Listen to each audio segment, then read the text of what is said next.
Really appreciate the conversation here today.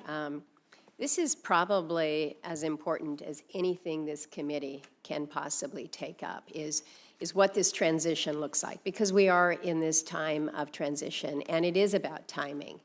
I don't think it really is fair to assign a date when you're talking about a transition. You can have some benchmarks along the way. You can have some guideposts that get you there.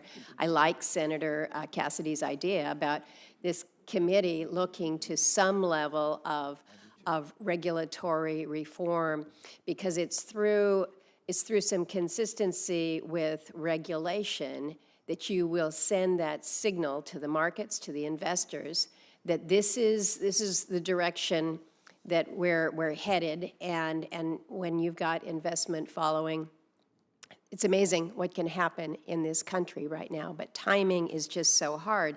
And I so get the fact that we are at this very, very, very awkward teenage pimply stage where we need to ramp up and look towards the new future here, but we can't shed too quickly what we have relied on in the past. But the problem is we can put in place incentives. We can put in place some regulatory support to build us out going forward. But it's really hard to find the money to keep the doors open for aging technology that needs to be maintained, that nobody's interested in anymore. And yes, it's keeping the lights on, but it still costs money. And to the point that Senator Cassidy made about regulatory reform, it's not only hard to find the resources to keep the older stuff alive, but we now put in place newer regulations imposed on that make the cost of that even more extraordinary. So it's just a hard transition that we're in. We really haven't talked about affordability, and that is such a key part of it, because you can talk about reliability all you want, but if you can't afford it, let me tell you, people in my state say that's not very reliable, and we see it all the time. We've had great success recently in building out water and sewer sanitation systems in small villages, but by the time we get them operational, the systems are so expensive, people cannot afford to hook up. When the cost of power is so high in communities where it's cold and dark in the wintertime, and you can't afford it, you turn to what you have, which is burning wood, and sometimes it's green wood, and we're dealing with particulate and emissions that are really complicating this change. If it's all about climate, we're not making people healthier, and it's because of the affordability piece of it. And Dr. Lott, I noticed that in your comments with response to just about everybody here, you say it needs to be reliability, but also affordability. You have focused on that, which I appreciate, and I don't think that we can lose sight of that. It's interesting to note that just a couple days ago, the U.S. Energy Information Administration, EIA, reported that energy insecure households were billed more for energy than other households.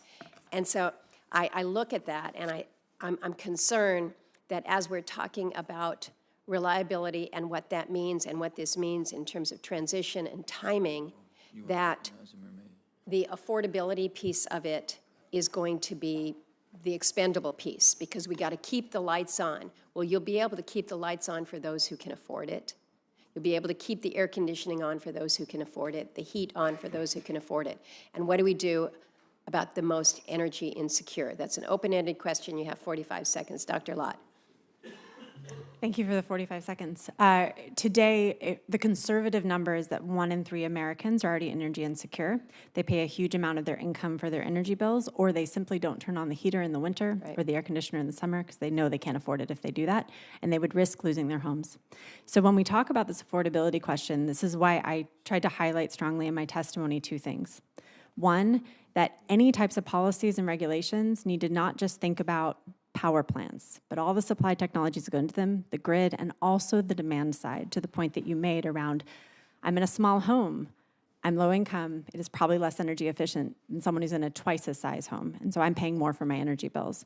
And so when we think about managing demand, it's not just about folks who can reduce their load during a winter storm event. It's also about being more efficient in the first place and making sure that fundamentally people are staying safe and healthy in their homes. And so the other point that I highlight in here, the second point, is around having a diverse set of technologies that have different types of characteristics. The information indicates that if we go to a net zero future all the way by mid-century, in that scenario, we still need the same amount of firm dispatchable power capacity-wise as we have today. So we need those technologies to complement all the variable renewables, all of the grid investments we make, all of the storage to keep things affordable. Mr. Chairman, I'm out of time, but this is not an easy issue for us, but it's certainly one that we need to step into.